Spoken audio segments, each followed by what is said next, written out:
La valise tomba sur le sol de marbre avec un bruit sourd qui résonna dans le hall vide.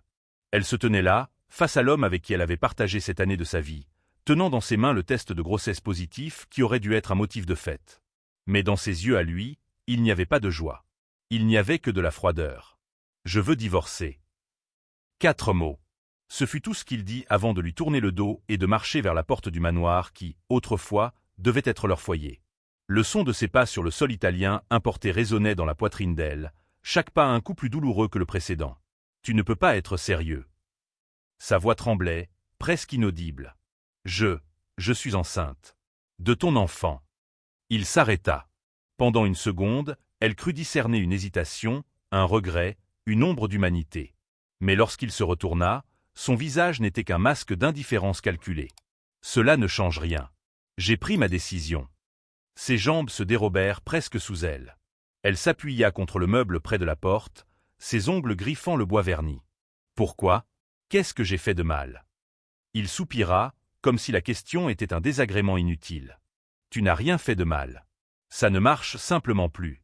J'ai rencontré quelqu'un d'autre. » Le sol sembla s'effondrer sous ses pieds. Quelqu'un d'autre. Les mots sortirent dans un souffle étranglé. « Qui? » Silence. « Qui est-ce » Encore le silence. Mais la réponse arriva sous la forme d'une silhouette descendant de l'étage. Des talons claquant sur le marbre. Des cheveux blonds parfaitement lissés tombant sur des épaules allées. Un sourire discret, presque désolé, mais chargé de victoire. Sa meilleure amie. La femme qui avait été à ses côtés à chaque moment important de sa vie. Celle qui avait tenu sa main quand elle avait perdu sa mère. Celle qui l'avait aidé à choisir sa robe de mariée. Celle qui avait juré d'être toujours là, quoi qu'il arrive. « Je suis désolée. » Ce fut tout ce qu'elle dit, descendant les dernières marches avec l'élégance étudiée qu'elle avait toujours eue.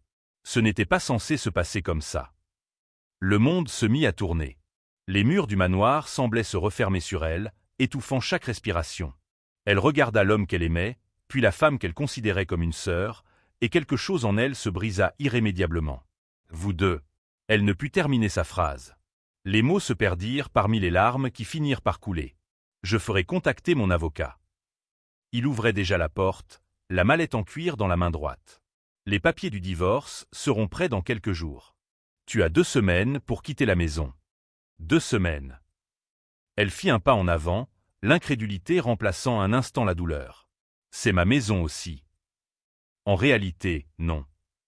Il se retourna une dernière fois, et il y avait désormais quelque chose de cruel dans son regard. « Tout est à mon nom. Ça l'a toujours été. Tu le découvriras bientôt. » La porte se referma derrière lui dans un clic doux. Définitif. Elle tomba à genoux sur le sol froid, le test de grossesse encore serré entre ses doigts tremblants. L'ex-meilleur ami descendit le reste de l'escalier et s'arrêta à son côté, la regardant d'en haut avec une expression mêlant pitié et indifférence. « Il ne t'aime plus depuis des années. Tu aurais dû t'en rendre compte. » Puis elle sortit à son tour, ne laissant derrière elle que le parfum cher qu'elle portait lors des soirées qu'elle fréquentait ensemble. Le silence qui s'installa dans le manoir était assourdissant. Pendant des jours, elle erra dans les pièces vides comme un fantôme. Elle ne mangeait pas. Elle ne dormait pas. Elle ne faisait que pleurer jusqu'à ne plus avoir de larmes. Son ventre ne montrait pas encore les signes visibles de la grossesse, mais elle savait qu'une vie grandissait en elle. Une vie qu'elle élèverait désormais sans père. Les papiers du divorce arrivèrent 6 jours plus tard, livrés par un messager qui ne la regarda même pas dans les yeux. Elle les ouvrit avec des mains tremblantes et découvrit quelque chose qui la fit vaciller. On lui prenait tout. La maison, les comptes bancaires, les investissements qu'elle croyait communs. Il y avait même des clauses l'empêchant de toucher à quelque bien que ce soit du couple. Pire encore, il y avait des accusations. Des documents affirmant une mauvaise gestion financière, des dépenses irresponsables, voire des soupçons de détournement de fonds de la fondation caritative qu'elle-même avait créée des années plus tôt. Tout était faux. Tout avait été fabriqué. Elle appela son avocat, mais on lui annonça qu'il ne pouvait plus la représenter. Conflit d'intérêts, lui dit-on. Elle tenta d'appeler ses amis, mais personne ne répondit. Les portes se fermaient une à une, comme si elle avait été effacée de la vie qu'elle connaissait. La 2e semaine, le personnel de maison fut renvoyé. L'électricité coupée. Sa carte de crédit refusée au supermarché. Elle était seule, enceinte et sans ressources. C'est alors qu'elle comprit. Il ne se contentait pas de mettre fin à leur mariage. Il détruisait son existence. Une nuit froide de mardi, Elle rassembla le peu qu'elle avait pu sauver dans un vieux sac à dos trouvé au fond du dressing. Quelques vêtements, des papiers personnels, une photo de sa mère. Elle quitta le manoir sans se retourner, sachant qu'il n'y avait plus rien là-bas qui lui appartenait. Elle marcha dans les rues de la ville jusqu'à trouver un refuge pour femmes en difficulté. L'assistante sociale qui l'accueillit avait des yeux fatigués mais bienveillants. « Vous êtes enceinte ?» Elle hocha simplement la tête, incapable de parler. « Depuis combien de temps ?»« 2 mois. » La femme nota quelque chose sur un clipboard et soupira. « Nous allons vous aider. Mais vous devez comprendre qu'ici, les choses sont différentes de ce que vous avez connu. » Elle le savait. Elle avait déjà tout perdu. Cette nuit-là, allongée sur un lit superposé étroit, écoutant les pleurs ou les murmures des autres femmes, elle posa la main sur son ventre encore plat et fit une promesse silencieuse. Elle survivrait. Pas pour elle-même, mais pour l'enfant qu'elle portait. Et un jour, d'une manière ou d'une autre, elle ferait en sorte que justice soit rendue. Si cette histoire vous plaît, n'oubliez pas de vous abonner à la chaîne pour découvrir la suite. 3 mois passèrent comme un flou de douleur et de survie.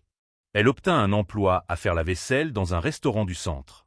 Le salaire couvrait à peine le loyer d'une chambre minuscule dans un quartier où les sirènes retentissaient toutes les nuits. Le ventre commençait à grossir, et avec lui vinrent les maux de dos, les nausées matinales, l'épuisement qui la laissait s'effondrer sur le lit dès son retour du travail. Mais elle continuait. Parce qu'abandonner n'était pas une option. C'est un jeudi après-midi, pluvieux, que tout changea. Elle revenait de l'hôpital public, où elle suivait gratuitement le suivi prénatal, quand un homme s'approcha dans la rue. Costume sombre, mallette en cuir, expression grave.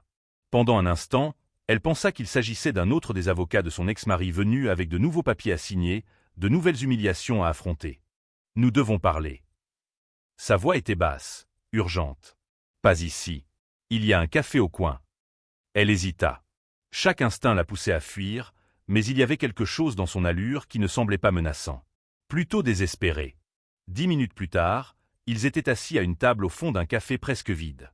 Il commanda 2 chocolats chauds et attendit que la serveuse s'éloigne avant de parler. « Mon nom n'a pas d'importance pour l'instant. Ce qui importe, c'est que j'ai travaillé pour votre ex-mari pendant 4 ans. J'étais son avocat personnel. » Le sang se glaça dans ses veines. « Étiez ? » J'ai été licencié il y a 2 semaines. Ou plutôt, détruit. Il ouvrit la mallette et sortit une pile de documents. J'ai découvert des choses que je n'aurais pas dû découvrir. J'ai essayé de l'affronter. Il m'a accusé de vol, a falsifié des preuves, a mis fin à ma carrière. Aujourd'hui, aucun cabinet de la ville ne m'engage. Elle regarda les papiers posés sur la table, sans tout comprendre immédiatement. Pourquoi vous me dites ça? Parce que vous n'avez pas été la seule victime. Les yeux de l'homme brillaient d'une colère contenue. Et parce que ce qu'il vous a fait n'était que le début de quelque chose de bien plus vaste. Il poussa les documents vers elle. Rapport financier. Relevé bancaire.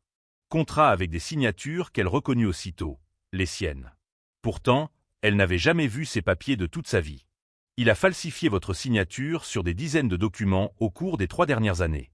Il a utilisé votre nom pour ouvrir des comptes offshore, transférer l'argent d'investisseurs, créer des sociétés écrans. L'homme désigna une ligne précise d'un des contrats. Là, c'est du blanchiment d'argent. Et vous êtes légalement responsable sur tous ces dossiers. Le chocolat chaud refroidit entre ses mains tremblantes. Je n'étais au courant de rien. Je le sais. C'est pour ça que je suis venu. Il se pencha en avant, la voix encore plus basse. Il vous a utilisé comme bouclier. Si tout éclate, c'est vous qui irez en prison. Pas lui. Il a planifié tout ça pendant des années. Un haut-le-cœur monta à sa gorge. Ce n'était pas seulement les hormones de la grossesse. C'était l'atroce prise de conscience d'avoir été manipulée bien plus profondément qu'elle ne l'imaginait. La maîtresse le sait. Elle n'est pas seulement maîtresse. L'homme sortit un autre document. C'est une associée. Ils ont créé une entreprise de technologie il y a 8 mois, alors que vous étiez encore mariés. Ils ont levé des millions en capital en s'appuyant sur des contacts que vous aviez établis au fil des années. Des gens qui avaient confiance en vous. Chaque mot était un coup de poignard. Pourquoi m'aidez-vous? Que voulez-vous en échange? Il prit une longue inspiration. Vengeance n'est pas le bon mot. Je veux la justice. Il a ruiné ma vie. Il a ruiné la vôtre. Et il continuera à détruire d'autres personnes si personne ne l'arrête. Il fit une pause. Mais seul, je n'y arrive pas. Les documents que j'ai ne suffisent pas. Il me faut quelqu'un prêt à aller jusqu'au bout. Quelqu'un qui ait autant à perdre que moi. Elle regarda par la fenêtre du café. La pluie tombait fort désormais, lavant les rues sales de la ville. Pendant un instant, elle pensa à l'enfant qui grandissait en elle. Elle pensa à fuir, disparaître, recommencer ailleurs où personne ne connaîtrait son nom. Puis elle se souvint de toutes les fois où il l'avait rabaissée. De toutes les fois où il avait détruit son estime de soi par des remarques subtiles. De toutes les nuits où il rentrait tard en sentant un autre parfum, et où elle faisait semblant de ne rien voir parce qu'elle aimait trop pour affronter la vérité. Elle pensa à la façon dont son ex-meilleur ami avait descendu ses escaliers, triomphante, comme si elle avait remporté un prix. Que dois-je faire? L'homme sourit pour la première fois. Ce n'était pas un sourire heureux. C'était le sourire de quelqu'un qui a enfin trouvé un allié dans une guerre impossible. Il nous faut plus de preuves. Des preuves qui le lient directement au crime. Et pour cela, il faudra que vous retourniez. Retourner? Où? Dans sa vie. Son cœur s'emballa. C'est impossible. Il me déteste. Il ne me recevra même pas. Vous n'avez pas besoin d'y aller en personne. Il sortit une carte de visite de sa poche. Il y a un gala caritatif dans 5 jours. Un événement qu'il organise chaque année pour les investisseurs. Vous connaissez le format, vous avez aidé à organiser quelques éditions. Elle connaissait. Elle se souvenait de chaque détail de ces soirées élégantes où tournaient des millions en promesses et contrats scellés autour de flûtes de champagne. Vous voulez que je m'infiltre dans l'événement? Pas infiltré. Entrez par la porte d'honneur. Il posa un autre papier sur la table. Une invitation imprimée sur un papier de qualité, avec son nom écrit en lettres dorées. Je l'ai obtenu par une des assistantes qui a encore de la peine pour vous. Techniquement, vous figurez toujours sur la liste en tant que fondatrice de l'organisation caritative. Il ne peut pas vous refuser l'entrée sans provoquer un scandale. Elle prit l'invitation avec des doigts tremblants. La date était fixée dans 5 jours. Et quand j'y serai, que dois-je faire? Observer. Écoutez. Vous approchez des bonnes personnes. Il rangea les documents dans la mallette. Et si vous avez de la chance, vous accéderez au bureau privé pendant l'événement. Il y a un coffre là-dessus. Dedans se trouve tout ce qu'il nous faut. Contrats originaux, registres de paiements illégaux, preuve que même le meilleur avocat ne pourrait contester. Vous me demandez de voler des documents. Je vous demande de récupérer la vérité. Il se leva, réajustant sa veste. Réfléchissez bien. Vous avez 5 jours pour décider si vous voulez simplement survivre ou si vous voulez vous battre. Il laissa la carte de visite à côté de l'invitation et sortit du café sans se retourner. Elle resta assise près d'1 heure, regardant ces 2 bouts de papier qui représentaient un choix impossible. Revenir signifiait affronter tout ce qu'il avait détruit. Cela voulait dire risquer non seulement sa propre sécurité, mais aussi celle du bébé. Mais ne pas revenir voulait dire laisser la victoire à cet homme. Laisser qu'il continue d'anéantir des vies impunément. Laisser l'enfant grandir avec la conscience que sa mère avait pu faire ce qui était juste et avait choisi le silence. Cette nuit-là, de retour dans la chambre exiguë, elle prit l'invitation dorée et la plaça dans le seul cadre qu'elle possédait. Le même qui contenait autrefois la photo du mariage. La décision était prise. Les 5 jours passèrent à un rythme effréné. Elle utilisa chaque centime économisé pour acheter une robe noire discrète dans une boutique d'occasion. Rien de trop voyant. Rien qui fit croire à une tentative désespérée d'impressionner. Juste ce qu'il fallait pour ne pas paraître complètement déplacé parmi les millionnaires qui assisteraient à l'événement. Le ventre de 4 mois pouvait encore être dissimulé par la coupe adéquate du vêtement et une posture stratégique. Pas que cela eût beaucoup d'importance. Personne là-bas ne s'attendait à la voir enceinte. Personne ne s'attendait à la voir vivante. L'ex-avocat la rencontra 2 fois pendant cette semaine. Toujours à des endroits différents, toujours en prenant soin de ne pas être vus ensemble. Lors de la première entrevue, dans un parking désert à 6 heures du matin, il lui remit un petit appareil de la taille d'une pièce. Enregistreur numérique. Dernière génération. Personne ne le détectera avec des scanners ordinaires. Il montra comment activer et désactiver l'appareil d'un geste précis. Cache-le dans la chaussure. Entre la semelle intérieure et la semelle extérieure. Si tu parviens à entrer dans son bureau, enregistre tout, conversation, numéro de coffre, tout ce qui peut nous aider. Lors de la seconde rencontre, sur un banc au bord de la rivière, il apporta des informations sur le plan des lieux. Le bureau privé est au 2e étage, dernière porte à gauche. Pendant la soirée, il monte en général au moins 2 fois pour conclure des affaires privées loin des regards. Il marqua quelques points sur le papier. Les caméras de sécurité ont été mises à jour le mois dernier. Tu auras au maximum 15 minutes avant que quelqu'un ne remarque ton absence. Elle étudia chaque détail comme si sa vie en dépendait. Parce que c'était le cas. Et s'il me voit? S'il me reconnaît avant que j'aie eu le temps d'atteindre la porte? L'homme regarda la rivière, pensif. Alors improvise. Fais-lui croire que tu es brisé, humilié, vaincu. Les hommes comme lui aiment voir leurs victimes souffrir. Utilise cela à ton avantage. La nuit de l'événement arriva, sous un ciel dégagé et des étoiles qui semblaient témoins silencieuses de ce qui allait suivre. Elle arriva dans la salle de réception à 8 heures précises, lorsque la plupart des invités étaient déjà à l'intérieur. Le videur vérifia l'invitation 2 fois, surpris de voir ce nom sur la liste. Pendant une seconde, elle crut qu'on la refuserait. Mais il fit simplement un signe et la laissa entrer. La salle était exactement comme elle s'en souvenait. Lustre en cristal. Table décorée de fleurs blanches importées. Serveurs circulant avec des plateaux de champagne et des canapés. Le même décor d'élégance qu'elle avait fréquenté des dizaines de fois, mais maintenant elle était de l'autre côté. Une intruse. Un fantôme revenu hanter ses propres funérailles. Elle resta en périphérie de la salle, observant. Elle reconnut des visages familiers.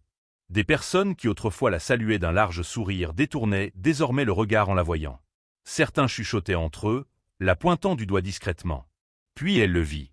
Il se trouvait au centre de la salle, riant à quelque chose qu'un investisseur venait de dire. Le costume était neuf, probablement italien. La montre au poignet brillait même dans la pénombre étudiée de l'éclairage. Il paraissait plus grand, plus assuré, comme si se débarrasser d'elle avait été la meilleure affaire qu'il eût jamais conclue. Et à côté de lui, la main posée de manière possessive sur son bras, se tenait l'ex-meilleur ami. La robe rouge épousait son corps de façon stratégique. Le sourire était radieux. Il semblait la définition parfaite du couple tout-puissant. Quelque chose brûla dans sa poitrine. Ce n'était pas seulement de la colère. C'était quelque chose de plus profond, plus viscéral. L'envie de hurler, d'arracher ce masque de bonheur aux deux et de montrer à tous qu'ils étaient vraiment.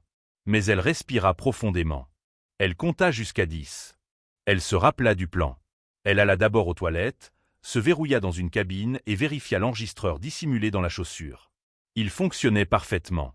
Puis elle réajusta la robe, retoucha le maquillage minimal qu'elle portait et sortit déterminée à exécuter chaque étape comme convenu.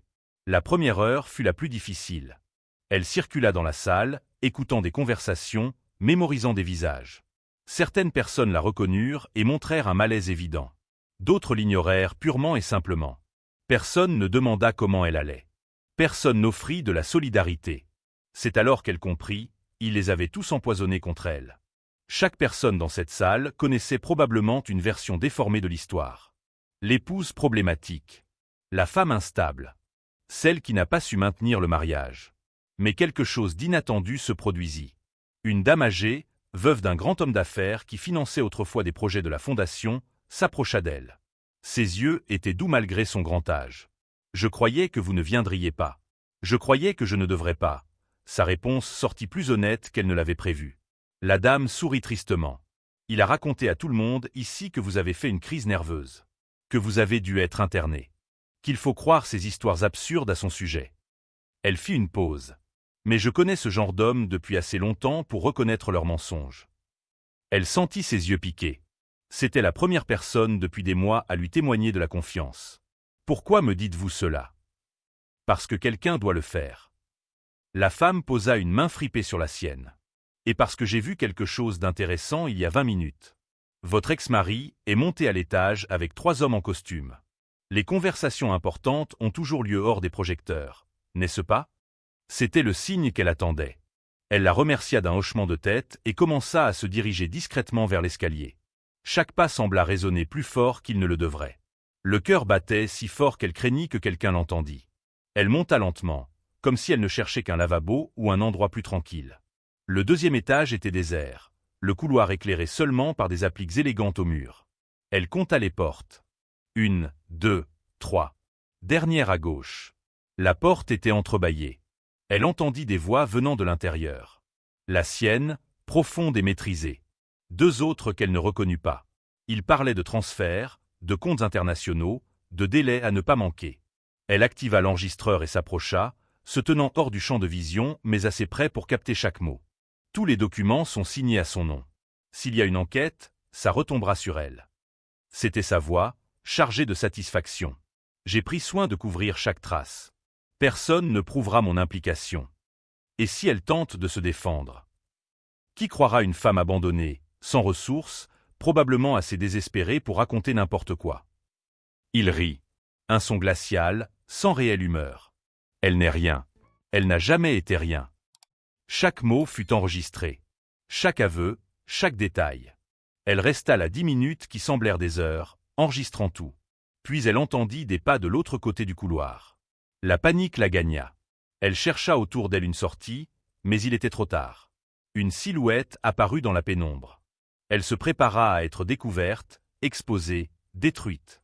Mais ce n'était pas un agent de sécurité. C'était l'ex-meilleur ami. Les deux femmes restèrent immobiles dans le couloir, séparées par des mètres de tension silencieuse. La femme en rouge la regarda avec une expression mêlant surprise et quelque chose qui ressemblait à « de la peur ?»« Tu n'aurais pas dû être ici. »« Je sais. » Silence lourd. « Il te détruira s'il te découvre. »« Il m'a déjà détruite. » La réponse sortit ferme, sans hésitation. La question est « vas-tu laisser faire ?» L'ex-ami détourna le regard. Pendant une seconde, quelque chose traversa ce visage parfait. Du doute, peut-être. Ou du remords. Mais elle se ressaisit, réajusta sa robe rouge et passa près d'elle sans dire un mot de plus, descendant les escaliers pour retourner à la salle.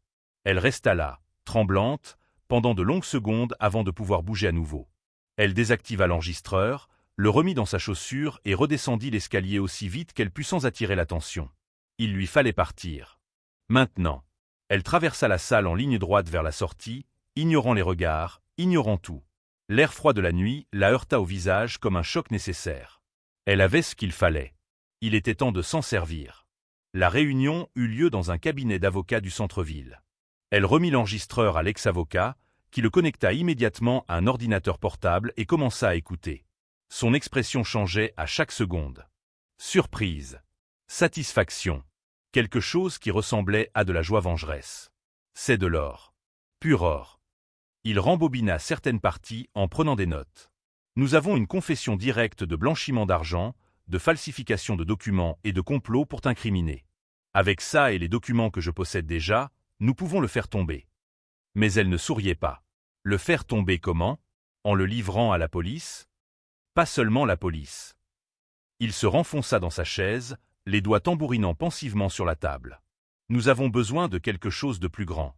Quelque chose qui détruise non seulement lui, mais toute la structure qui le protège.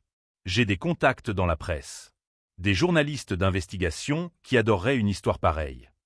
C'est alors qu'elle comprit, une vengeance privée ne suffirait pas. Elle voulait que le monde entier sache qui il était réellement. Les jours suivants furent un tourbillon de réunions secrètes. Des avocats furent consultés. Des journalistes reçurent des copies des enregistrements et des documents sous stricte confidentialité. Un procès pénal fut préparé. Chaque pièce mise en place avec une précision chirurgicale. Elle ne dormit presque pas pendant une semaine entière. Le ventre de 5 mois rendait tout plus difficile. Les douleurs dorsales étaient constantes. Mais chaque fois qu'elle pensait à abandonner, elle se souvenait de ses paroles dans l'enregistrement « Elle n'est rien. Elle n'a jamais été rien ». Le jour arriva. L'article fut publié simultanément dans 3 grands médias un vendredi matin. Première page. Titre dévastateur. Milliardaire de la technologie accusé de blanchiment d'argent et fraude. L'homme d'affaires utilisa son ex-femme comme pantin dans un schéma millionnaire. Enregistrement exclusif révèle confession de crimes financiers. En quelques heures, l'histoire explosa. Réseaux sociaux, journaux télévisés, sites économiques. Son nom était partout, mais maintenant associé à des mots comme criminel, escroc, fraudeur. Les actions de l'entreprise chutèrent de 40% avant le déjeuner. Elle observa tout depuis un petit appartement que l'avocat avait loué pour la maintenir en sécurité. La télévision montrait des images de lui sortant du siège de l'entreprise entouré de journalistes, caméras et micros poussés vers lui. Le visage qui exhalait auparavant confiance montrait maintenant une panique mal dissimulée. Pas de commentaires. C'est un malentendu. Mais personne ne croyait cela. Les preuves étaient irréfutables. L'après-midi, la police fédérale fit une descente dans les bureaux de l'entreprise avec des mandats de perquisition. Ordinateurs confisqués. Documents saisis. Employés interrogés. À 6 heures du soir, il fut arrêté. Les images passèrent sur toutes les chaînes. Menottes. Voitures de police. L'empire qu'il avait mis des années à construire s'effondrant en temps réel sous les yeux du monde. Elle ressentit quelque chose d'étrange en voyant cela. Ce n'était pas exactement de la joie. Ce n'était pas un soulagement complet. C'était un mélange de justice et de vide, de victoire et de cicatrices qui ne guérirait jamais totalement. Le téléphone sonna. C'était l'avocat. Le procureur veut te parler. Ils auront besoin de ton témoignage officiel pour le procès. Quand? Lundi. Mais il y a quelque chose que tu dois savoir. Il fit une pause. Ton ex-amie a demandé un accord de plaider-coupable. Elle s'assit lentement, assimilant l'information. Elle va témoigner contre lui. Pas seulement témoigner. Elle va tout livrer. Contrat, conversation enregistrée qu'elle a elle-même faite, accès à des comptes secrets. Elle a compris que le navire coulait et elle a sauté avant de sombrer avec. Une partie d'elle voulait ressentir de la colère pour cette trahison finale. Mais une autre comprenait, l'ex-amie avait toujours été avant tout une survivante. La loyauté n'avait jamais été son point fort. Et moi maintenant, puis-je encore être accusé pour ces documents falsifiés? Non. Avec les enregistrements et les preuves de falsification, il est clair que tu as été victime. Le procureur a déjà clos toute enquête te concernant. Il fit une pause. Tu es libre. Complètement. Libre. Le mot résonna dans son esprit comme une cloche lointaine. Est-ce que quelqu'un qui avait traversé tout cela pouvait vraiment être libre à nouveau? Cette nuit-là, elle sortit de l'appartement pour la première fois depuis des jours et marcha dans les rues de la ville. Les lampadaires brillaient doucement. L'air frais du printemps emplissait ses poumons. Le ventre pesait, mais peu importait. Elle passa devant une boutique pour enfants et s'arrêta. Vitrine remplie de petits vêtements, couvertures douces, mobiles colorés. Pour la première fois depuis des mois, elle se permit de penser à l'avenir. Au bébé qui naîtrait bientôt. À la vie qu'elle construirait loin de toute cette obscurité. Puis elle vit son reflet dans la vitrine. Et derrière elle, une silhouette familière. Elle se retourna rapidement. C'était l'ex-meilleur ami. Elle avait changé. Sans maquillage, cheveux attachés en une simple queue de cheval, vêtements discrets. Rien du glamour qu'elle affichait d'habitude. Elle semblait plus petite, d'une certaine manière. Brisée. Je ne suis pas venu pour m'excuser. Les premiers mots sortirent rapides, défensifs. Parce que je sais que ce ne serait pas suffisant. Rien ne le serait. Elles restèrent là sur le trottoir, deux femmes autrefois inséparables, désormais séparées par des abîmes infranchissables. Alors pourquoi es-tu venu? La femme regarda le sol, les mains tremblantes légèrement. Parce que tu mérites de savoir la vérité. Toute la vérité. Elle inspira profondément. Il m'a manipulé depuis le début. Il m'a fait croire que tu étais le problème. Que le mariage était terminé depuis des années. Qu'il t'aimait, mais que tu ne le laissais pas être heureux. Une larme coula sur son visage. J'ai cru parce que j'ai voulu croire. Parce que c'était pratique. Parce que j'ai toujours été jalouse de toi. La confession flottait lourdement entre elles. Tu as détruit ma vie par jalousie. J'ai détruit ma propre vie par cupidité. La tienne n'a été que dommage collatéral. La voix était maintenant brisée. Quand j'ai compris qui il était vraiment, il était trop tard. J'étais trop impliqué pour sortir proprement. Alors j'ai continué. J'ai fait semblant. J'ai menti à moi-même en pensant qu'un jour ça aurait un sens. Elle voulut crier. Voulut pousser cette femme, lui faire ressentir une fraction de la douleur qu'elle avait causée. Mais elle ne pouvait que regarder ce visage détruit et ressentir rien. Du vide là où il y avait autrefois de l'amour fraternel. Tu vas témoigner contre lui. J'ai déjà commencé. J'ai tout raconté. Chaque réunion secrète, chaque compte offshore, chaque mensonge que j'ai aidé à construire. Elle essuya ses larmes du dos de la main. Il ira en prison longtemps. Et moi probablement aussi. Bien. Le mot sortit froid, définitif. L'ex-amie hocha la tête, comme si elle attendait exactement cette réponse. Elle se retourna pour partir, mais s'arrêta. Tu es enceinte. Ce n'était pas une question. C'était une constatation. Oui. Il le sait. Non. Et il ne le saura jamais. Elle posa la main protectrice sur son ventre.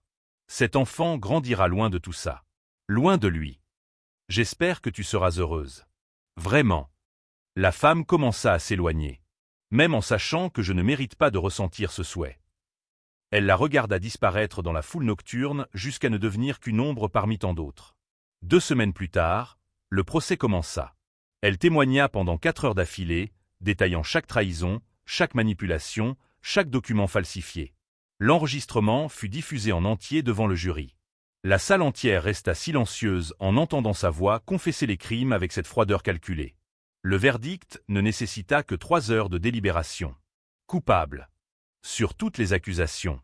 25 ans de prison. Lorsque la sentence fut lue, elle ne ressentit pas un triomphe explosif. Elle ressentit seulement un poids immense se lever de ses épaules. Comme si elle pouvait enfin respirer pleinement après des mois à retenir son souffle. Dehors, les journalistes l'entourèrent. Micro.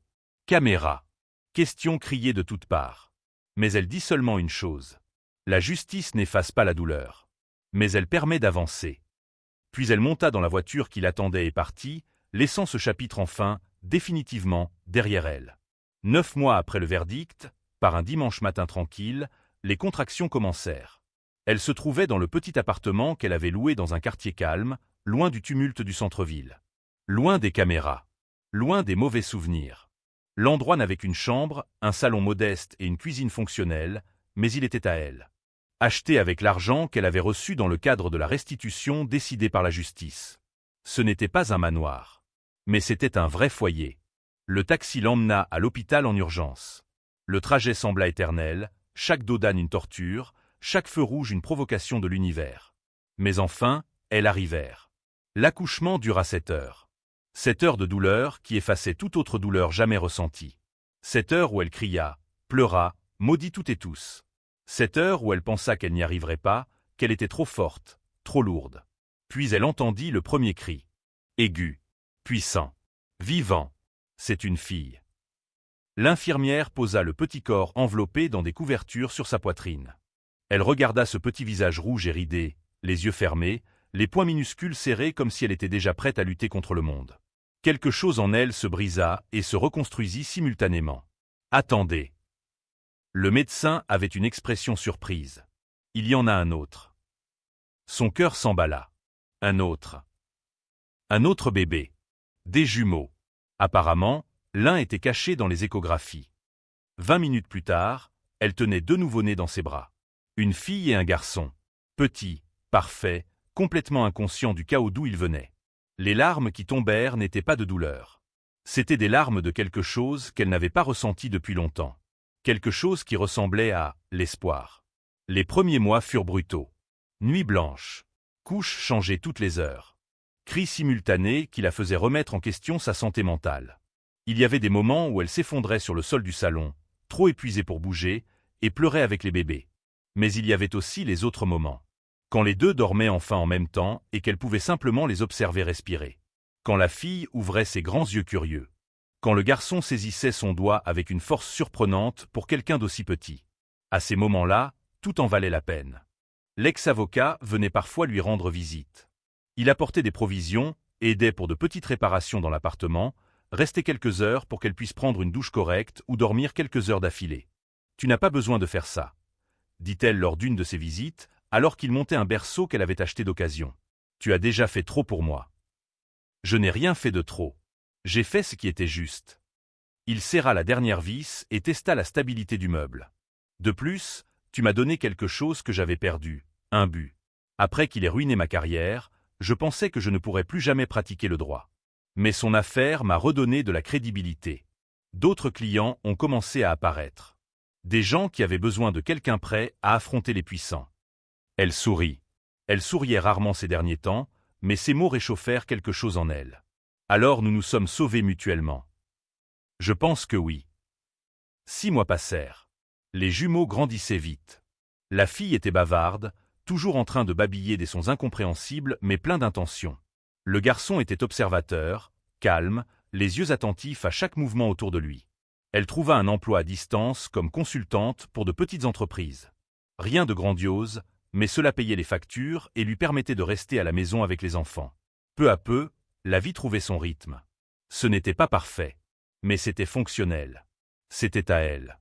Un après-midi, en organisant de vieux papiers, elle trouva une photo de son mariage. Elle et lui, souriant à l'objectif, les yeux pleins de promesses jamais tenues. Pendant un instant, elle se permit de se souvenir. Pas de la trahison, pas de la douleur, mais de la femme qu'elle était sur cette photo. Naïve, dépendante, aveugle. Elle déchira la photo en deux et la jeta à la poubelle. Cette femme n'existait plus. Elle était morte sur le sol en marbre de ce manoir, le jour où la valise était tombée et que le monde s'était effondré. À sa place naissait quelqu'un de nouveau, quelqu'un de fort, Quelqu'un qui savait exactement de quoi elle était capable. Le processus de restitution financière fut long et bureaucratique, mais elle reçut finalement une partie significative de ce qui avait été volé. Pas tout. Jamais tout. Mais assez pour assurer la stabilité. Elle investit avec prudence. Ouvrit un compte éducatif pour les jumeaux. Acheta une assurance santé correcte. Constitua une réserve d'urgence. Chaque décision prise avec la conscience de celle qui avait déjà vu le sol disparaître sous ses pieds et connaissait la valeur de la préparation. 2 ans après la naissance des jumeaux, elle se trouvait au parc avec eux. La fille courait après les pigeons, riant de cette manière scandaleuse que seules les petites filles savent. Le garçon jouait dans le sable, concentré à construire quelque chose que lui seul comprenait. C'est alors qu'elle vit une femme assise seule sur un banc à proximité. Visage marqué. Yeux rouges de tant pleurer. Posture courbée de celle qui porte un poids invisible mais dévastateur. Elle reconnut cette posture. Elle l'avait déjà eue. Elle s'approcha lentement et s'assit à côté de la femme, gardant une distance respectueuse. « Désolé de vous déranger. Mais, ça va ?» La femme la regarda, surprise. Puis s'effondra. « Mon mari, il… » Les mots sortaient entrecoupés de sanglots. « Il m'a battu. Il a dit que je ne valais rien. Qu'on ne peut rien attendre de moi. Il a pris tout mon argent. Je n'ai nulle part où aller. » Elle sentit son cœur se serrer. Elle posa sa main doucement sur l'épaule de l'inconnu. « Tu n'es pas inutile. Et tu n'es pas seul. » Elle sortit une carte de son portefeuille. C'était celle de l'avocat qui l'avait aidée. « Appelle ce numéro. Raconte tout. Il t'aidera. Vraiment. » La femme prit la carte, les mains tremblantes. « Pourquoi m'aides-tu? Tu ne me connais même pas. Parce que quelqu'un m'a aidé quand je pensais que le monde était fini. Et parce que je sais que personne ne peut y arriver seul. Personne. » Elle montra les jumeaux en train de jouer. « Il y a 2 ans, j'étais à ta place. Abandonnée, enceinte, sans rien. Je pensais ne jamais pouvoir sourire à nouveau. Mais j'ai réussi. Et toi aussi, tu réussiras. » La femme pleura encore, mais cette fois, ce n'était pas seulement des larmes de douleur. C'étaient des larmes de soulagement. De l'espoir. Ce soir-là, de retour chez elle, après avoir couché les jumeaux, elle resta à la fenêtre à contempler la ville illuminée. Elle pensa à tout ce qu'elle avait traversé. À chaque moment de désespoir. À chaque petite victoire. À chaque cicatrice qu'elle portait. Et elle comprit quelque chose de fondamental. Ce qui lui était arrivé ne la définissait pas. Ce qu'elle avait fait ensuite importait. Elle aurait pu se laisser consumer par la colère. Elle aurait pu devenir amère, fermée, incapable de faire confiance. Mais elle choisit autrement. Elle choisit de lutter. Elle choisit de survivre. Elle choisit de renaître. Les cicatrices étaient encore là. Elles le seraient probablement toujours. Mais maintenant, elles n'étaient que des marques de bataille gagnées, pas des chaînes la retenant au passé. Elle regarda la chambre où dormaient les jumeaux. Ces 2 petites vies qui dépendaient d'elle. Qui ne connaîtraient jamais leur père. Qui grandiraient en n'entendant qu'une version de l'histoire, la vérité. Et elle leur enseignerait non seulement la justice ou la vengeance. Elle leur apprendrait la résilience. À se relever quand tout s'effondre. À trouver de la force là où l'on ne pensait pas qu'elle existait. Parce qu'au final, peu importe combien de fois on tombe. Ce qui importe, c'est combien de fois on choisit de se relever. Elle sourit à son propre reflet dans la fenêtre. Elle n'était plus la femme qu'elle avait été. Elle n'était plus la victime qui avait pleuré sur ce sol en marbre. Elle était quelque chose de nouveau. Quelque chose forgé dans la douleur, mais tempéré par l'espoir. Elle était une survivante. Elle était mère. Elle était libre. Et cela, elle le découvrit, était plus puissant que n'importe quel empire construit sur des mensonges. L'histoire ne se terminait pas par un conte de fées avec une fin heureuse. Elle se terminait par quelque chose de meilleur, la vérité. Et la vérité était qu'elle irait bien. Les enfants iraient bien. La vie continuerait, cicatrice après cicatrice, sourire après sourire. Et peut-être qu'en fin de compte, c'était la plus grande victoire de toutes. Si vous avez aimé cette histoire de dépassement de soi et de justice, n'oubliez pas de vous abonner à la chaîne pour découvrir d'autres histoires inspirantes.